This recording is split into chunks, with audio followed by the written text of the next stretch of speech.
అంటే తెలుసా, పర్వతాలు చాలా ఉంటాయి.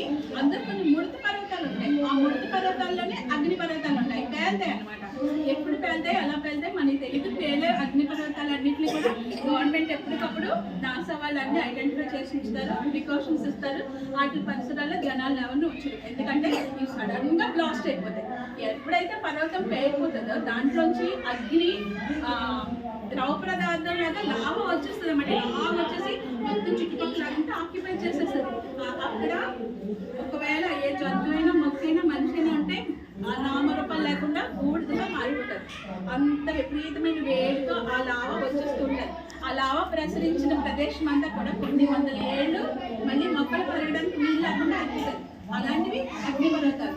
అయితే అగ్ని పర్వతాల్లో లావ ఎలా పొంగుతుందో ఇప్పుడు చేసి చూపిస్తుంది. సరేనా? ఇది కొంచెం అరే కొంచెం ముందు వెనక్కి రండి. ఏంటి మేడం, ముందు కూర్చున్న వాళ్ళు వెనక్కి రమ్మన్నాడు కొంచెం. ఏమో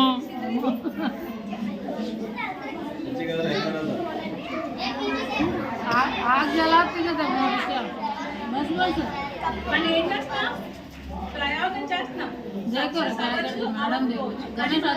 చేయాలి అర్థమవుతుందా? ప్రయోగాలు అంటేనే ప్రయత్నాలతో కూడుకున్నది. ఇప్పుడు ఆయన కనుక్కున్న రావణ వ్యక్తి కూడా ఎప్పుడు 5,000 సంవత్సరం ఇప్పుడు ఏమైనా కనుగొన్నాడు అంటే దానికి ముందు ఎన్ని సంవత్సరాలు ప్రయోగాలు చేశాడో మనకి తెలియదు కదా. ఏదైనా నేర్చుకోవడానికి టైం తీసుకుంటాడు. దానికి ఏం కావాలి? పేషెన్స్, ఓపిక కావాలి. అది ఇది రాలేదు నాకు వద్దు